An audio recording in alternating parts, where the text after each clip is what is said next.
again, Lake Orion. How's life going, everybody? Long time no see. It's been a week. Sammy, how are you doing? I'm hanging in there, just tired, you know. You noticed that our confidant, Ian Weatherspoon, is not here. Yeah, I know. And I know where he's at, too. Yeah, Tiger game. Good Ian Weatherspoon, why? Simple. Look, man. I know this is the third time that you've done this. You haven't showed up. Yes, you've had pretty good excuses, but at the same time, Ian, I just don't know what to say about you, man. I mean, this is the third time you missed a show. 3 times. And Three times. Though I make a pretty good host. A lot of people think I make a pretty good host. So, and but Ian, 1, 2, 3 strikes, you're gone at the old ball game. Let's get some runs, Cubs! All right. So, Ian, next week, we'll see how it goes next week. All right? It's the 1-year anniversary next week. Sam, all right, let's get going with some Tigers. Okay. Tigers, 2-0. JV pitching. Yankees on the brink. No Derek Jeter. They're done. New York is basically, they're done. I mean, like, you see what they do. I mean, like, this is not the first, second. This is their starting pitchers. You know what? This isn't their starting third and fourth pitchers here. And the Yankees have to see their Tigers' top 2 pitchers of Verlander and Scherzer.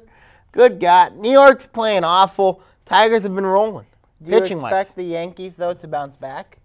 Well, this is still a dangerous lineup. Mm-hmm. You know, you got Robinson Cano, Alex Rodriguez. You know, Derek Jeter's out. You know, for this series. I mean, like, you know, you just got to give props to where credit's due with the Tigers so far. Well, you look at how the Tigers have played, you know, Delman Young. Delman Young is somebody that has really produced for the Tigers these last, especially if you look at Game 1, how that went, because that could have easily been a disaster waiting to happen. Delman Young, Johnny Peralta, been producing for the Tigers. Delman Young's been huge in this series. I mean, like, can you just see, imagine. And you've been anti-Delman Young. And I've been anti-Delman Young. You just got to look at what the Tigers have done. I mean, like, Johnny Peralta and Delman Young have had big series. Johnny Peralta, especially on defense. You know, and plus Miguel Cabrera and Prince Fielder still haven't gotten going. You know, that's a scary part of it, you know. If the Tigers' bottom 3, bottom of the lineup, continue keeping this roll, New York's in trouble. Obviously, I think they're already in trouble. Obviously, what impact does the loss of Derek Jeter have for the Yankees? It's a huge loss for New York because if you look at what they've done, I mean, like, now they've lost their captain. This is the heart and soul of their team. They've lost basically, you know, I don't know how their New York psyche is right now because, you know, the fans are booing them. There's empty seats in Yankee Stadium. Yeah, I mean that's a shock. You know what I mean? If you look at Comerica Park, they're basically sold out every single game. You know, and then if you see at Yankee Stadium, it just tells me something that this is not the same New York Yankee team that was when George Steinbrenner owned the team. His sons currently own the team. Obviously, a good question to ask, Jose Valverde. We saw him give up Game 3 against Oakland. We saw him almost cost the Tigers Game 1 against the Yankees. 4. Or gave up Game 4. Yeah, Game 4. Excuse me. But you saw him give up Game 1 against New York. And what do you think about what Jim Leyland has said? Jim Leyland has said that he's still the closer. I'm a little scared if you look at it here from a Tigers perspective of Jose Valverde. Because, sure, Jose Valverde's closed games. He's been a good closer. I think there's something wrong with him because of his mechanics are not right. But, of course, you know, those are 2 games the Tigers could have won. You know, but Tigers did win Game 1. Tigers did win Game 1, yes. But if you look at what Jose Valverde's been to this team, there's really not a lot of reliable closers right now, and Jose Valverde is a reliable closer. But there's going to be games where Jose Valverde needs a time off. You know, I think Phil Koch has proven he can be a good closer. I think Albuquerque's a good closer. I don't trust Joaquin Benoit, but I think there's plenty of good candidates to close out games. Do you think, and I conducted some discussions, obviously you know that I've talked to Jared Lee, a good friend of mine. He feels that that Valverde should not be allowed to pitch anymore. Do you think that You think that should be the case? He's got to pitch. I mean, like, you know, why the Tigers? They got one more year. I mean, like, this is the only year of Valverde. But I think if you look at what the Tigers have, I mean, like, you know, this is their only reliable closers, Papa Grande. But, you know, there's going to be games where he's got to get some rest and fix the mechanics. What about Drew Smiley? If you looked at how Drew Smiley pitched, obviously he's a valuable asset in the bullpen. But I mean, he's been doing pretty well. He was a good closer in Game 1. Yeah, I mean, like, but I think Drew Smiley deserves a chance too to close out games, because if you look at it here, I mean, like, the Tigers have got to. I think their bullpen's okay. You know what I mean? The back end is the big concern with Benoit and Valverde. Well, obviously with Verlander pitching and Scherzer pitching, you expect the Tigers to go long innings with their starting pitchers. I think Verlander's going to go at least 8 innings tonight, maybe 9. I think the Tigers win this Game 3 against Phil Hughes. Do you think Valverde pitches tonight or Game 4? No, I think he pitches Game 4 though. You think Game 4? Mm-hmm. Oh, because obviously the Yankees bring CC in for Game 4. Phil Hughes pitches tonight. Now, if the series goes 7, hypothetically, do you think the Yankees pitch CC? Yes. You think the Yankees will pitch CC? I think they do, yes, because CC's their ace, they're their workhorse. I don't know if the series is going 7. Realistically, I can't see it. New York has not exactly fared well in Comerica, much less against the Tigers. Tigers are 8-3 against New York in the playoffs. That is scary. That's the one team that New York doesn't want to see. It's the Tigers, and they're playing it right now. Mm-hmm. Right now, Tigers surging. You don't see the Yankees having a chance. I think the Yankees lose, and I think the Yankees get swept. I really do. Well, hopefully we'll be talking Tigers next week in World Series. Either against the Cardinals or G-Men. All right, ladies and gentlemen, we will be right back with some Lake Orion Dragon football here on Between Taorminas on ONTV. Prescription drug abuse is a national epidemic. The new in way to obtain drugs is through parents' or grandparents' medicine chests. Removing prescriptions from your cabinet is the best way to keep drugs out of the hands of our young people. We've got to work together to protect our teens, our seniors, and our environment. Clean out your medicine cabinet today. Please participate in Operation Medicine Cabinet and drop off your unwanted or expired prescriptions at one of our law enforcement drop-off sites in Oakland County. We can't ignore this situation anymore. We own a Habitat home. I love working on my Habitat home. Soy dueño de una casa de Habitat. My neighbor is a Habitat homeowner. Being a Habitat homeowner has changed our lives. My mortgage payment for Habitat is less than what I pay for rent. Habitat for Humanity of Oakland County currently has homes available with mortgage payments lower than most rent payments. If you or someone you know needs decent and affordable housing, call 248-338-1843 or visit our website at habitatoakland.org. We are back to Between Taorminas on Orion Neighborhood Television, otherwise known as ONTV. Sammy, this on Friday, we watched Lake Orion and Clarkston play. Very humbling experience. Lake Orion lost to Clarkston 21-14. Not a good game either, but we'll wait till later on that. But what's your thoughts? Well, you got to give Clarkston coach Kurt Richardson a lot of credit for what it was very similar to the Walled Lake Central game that Lake Orion went through, especially when it comes to time of possession. In the second half, Lake Orion only had one series. You know, don't count the 10 seconds, but just one series. That can't happen if the Dragons want to go far. And also, you can't be on the field for 21 plays or give up a 1st and 37 on your only completion of the game. That ain't going to get it done. If I said this myself, you know what I mean? After that 1st and 37, I just felt Lake Orion deserved to lose that game, unfortunately. Obviously, you said that the officiating was a little bit of an issue, but I also remember on the preview show, we mentioned that the Dragons they weren't going to finish undefeated. No. It would have been nice to see them been undefeated, but obviously I talked to Troy Anderley after the game, and he had said that basically they're going to learn from this loss. I think they will, but if you got to look at it here, I said they were going to be 8-1 during the previous show. I still think they're going to be 8-1. You got to look at what happens with how teams handle a loss. If you look at the team back in 2010, they lost Week 8 to Farmington Hills Harrison. They ended up winning a state championship that year. Look at last year. They lost Week 8 to Harrison. However, the season didn't go well. This week is going to be so critical for this team. I think if the Dragons want to be where they want to be in the playoffs, we don't know what the format is going to be yet, but the Dragons have got to bounce back, and it starts on the offensive end where they got to be on the field for long drives. Make sure that, because there's going to be games where you can't rely on quickness, on quick stuff, on quick plays, because your defense is going to be tired.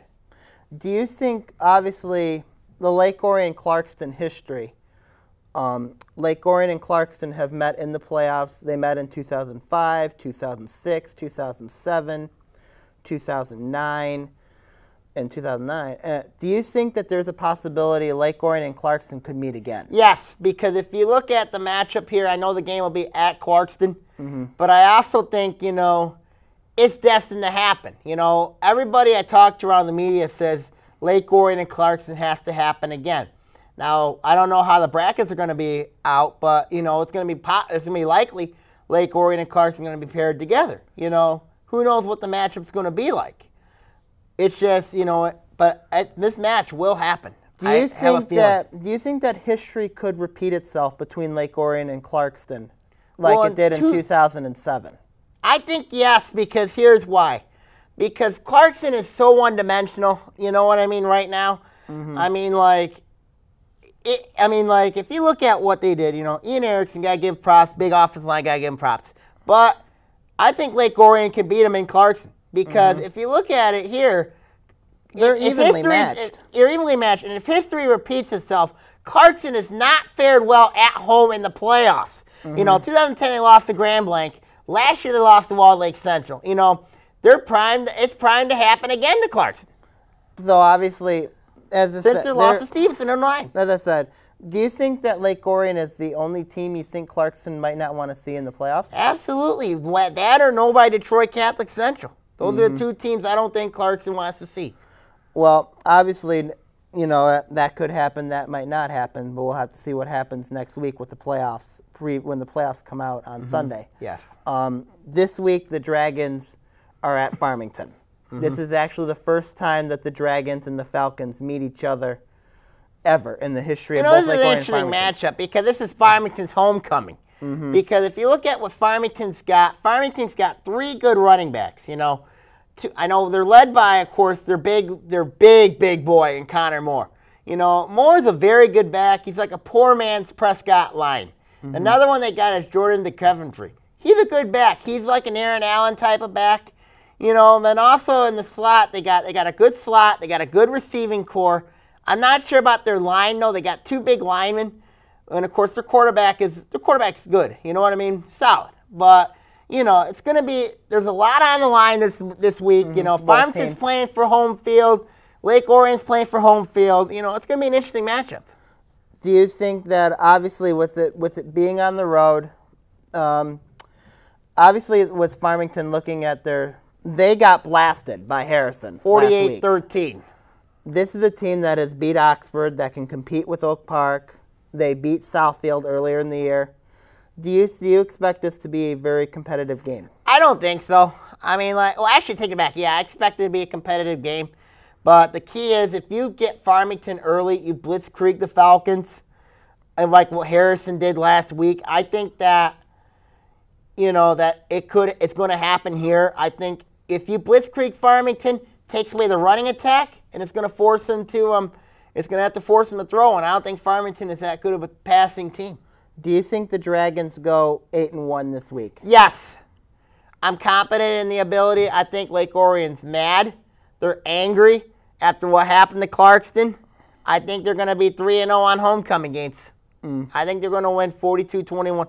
You think that high scoring? It'll be high scoring, yes, because I'm not sold on Farmington's defense. Farmington's not deep at all. Then that's the one thing that we hadn't talked about was their depths. Yep, Farmington's they're not deep at all. So they're not deep at all. nonetheless, it's going to be a very interesting game. It'll be an interesting game, but it's going to depend on if Farmington can wear down, you know what I mean? But this is a senior-laden Farmington Falcons football team. So they've been there and done that. They've been there and done that, yes. Well, I do think Lake Orion's going to win as well, and I do think Lake Orion will go 8-1 going into the playoffs.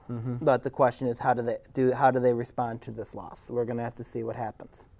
When we come back, ladies and gentlemen, we will talk about U of M, MSU previews, and also call-outs here on Between Taorminas on ONTV.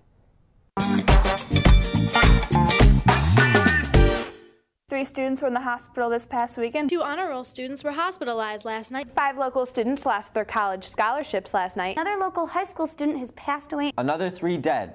Claimed the life of another local teenager. The cause? Alcohol. Alcohol. Alcohol. I don't want to be another number. I don't want to be another number. I don't want to be another number. I don't want to be another number. I don't want to be another number. I don't want to be just another number.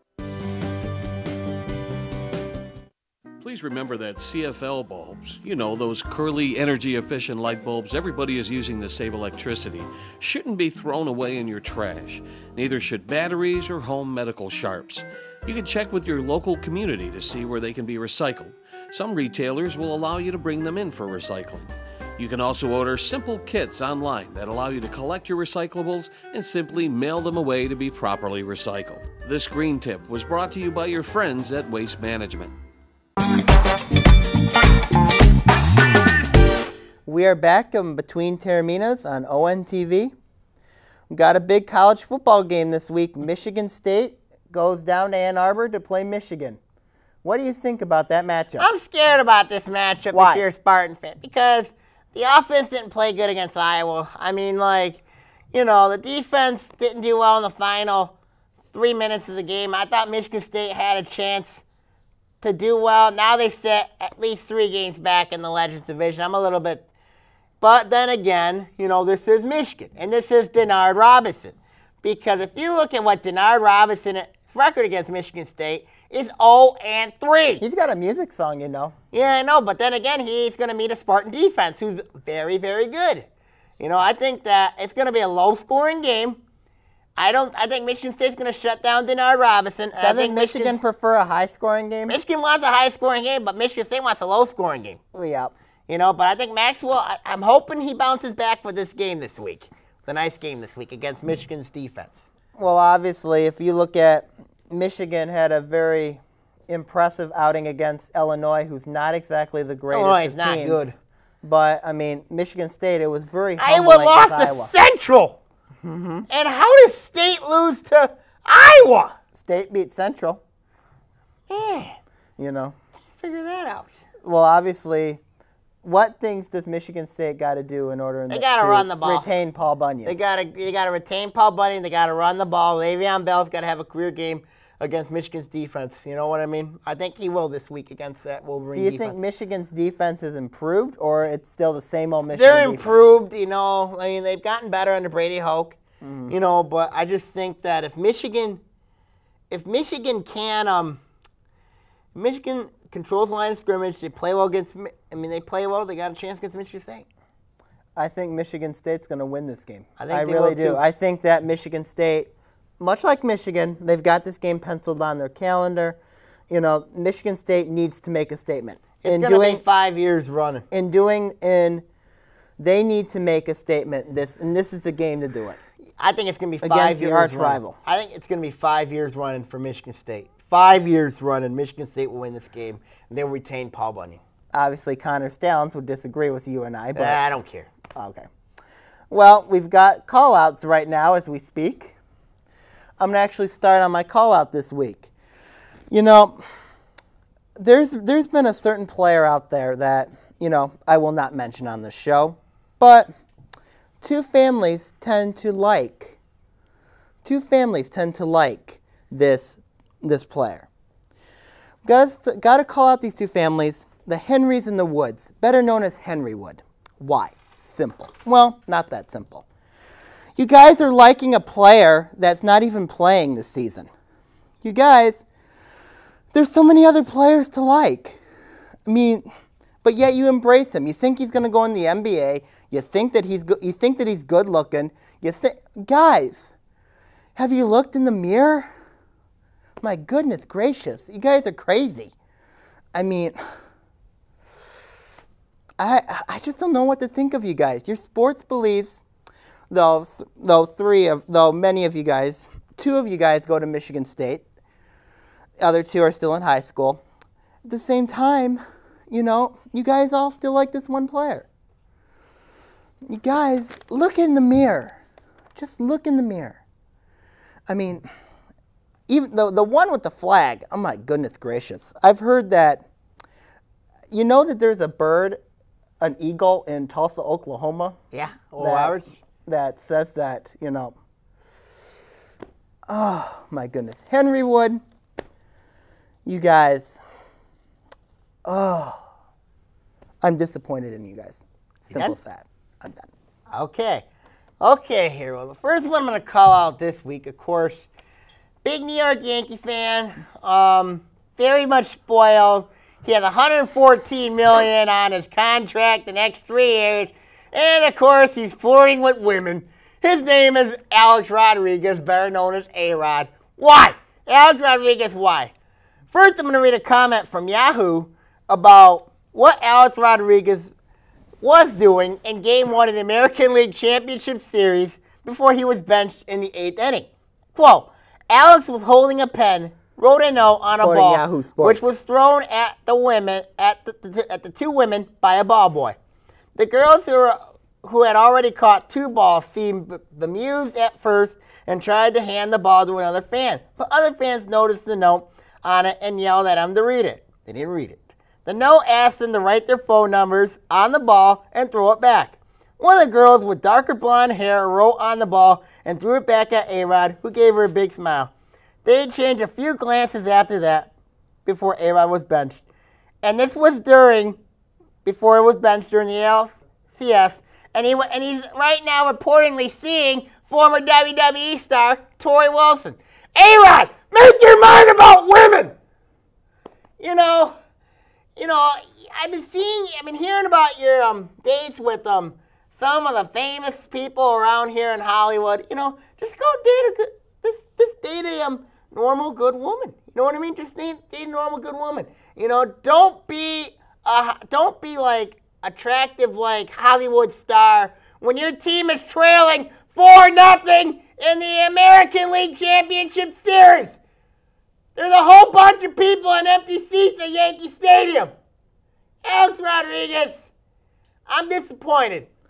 I'm very disappointed. We'd like to thank Yahoo Sports with that article. Yahoo Sports with a shout out, but Alex Rodriguez, I don't know what to say about you. You're playing the Tigers. You can't do anything right now. You can't bat. You just want to be a good-looking guy.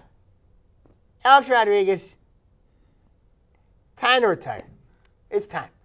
Give that $114 million back to the Yankees. Jeez, you don't deserve any of that money.